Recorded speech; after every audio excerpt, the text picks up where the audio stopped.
Hi, delta கிச்சனுக்கு வாங்க. இப்போதைக்கு தவளை வடை செய்ய போகிறேன். அதுக்கு 3/4 டம்ளர் உளுந்து எடுத்திருக்கேன். சின்ன டம்ளரில் பாசிப்பருப்பு 1/2 டம்ளர் கொஞ்சம் கூட எடுத்திருக்கேன். அதே அளவுக்கு துவரம்பருப்பு, அரிசி அதே அளவு, கடலப்பருப்பு அதே அளவு.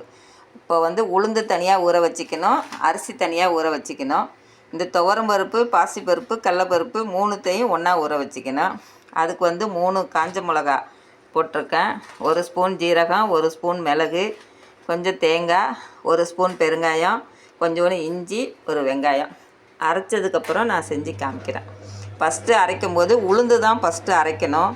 அதுக்கப்புறம் அரிசி, காஞ்ச மிளகா, இஞ்சி அரைச்சிக்கிட்டு அதுக்கப்புறம் தான் இந்த பருப்பெல்லாம் கொரன்னு அரைச்சி போடணும். அதுக்கப்புறம் தேங்காய் பல்லுப்பெல்லாம் அரிஞ்சு போடணும். ஒரே ஒரு வெங்காயம், கருவேப்பிலை, கொத்தமல்லி போட்டு வடை செய்யணும். மாவு இப்படி அரைச்சி வச்சுருக்கேங்க. கொஞ்சம் கொரன்னு, கொஞ்சம் நேவாக.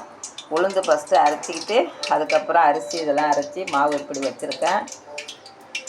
வெங்காயம் இப்படி அரிஞ்சிருக்கேன். தேங்காய் பல்லுப்பெல்லாம் அரிஞ்சிருக்கேன். ஜீரகம் முழுசாக போடுங்க, மிளகு கொஞ்சம் தூளாக போடுங்க, கருவேப்பிலையை கிள்ளி போடுங்க. எங்கள்கிட்ட கொத்தமல்லி இலை இல்லை. செஞ்சு காமிக்கிறேன் வடை.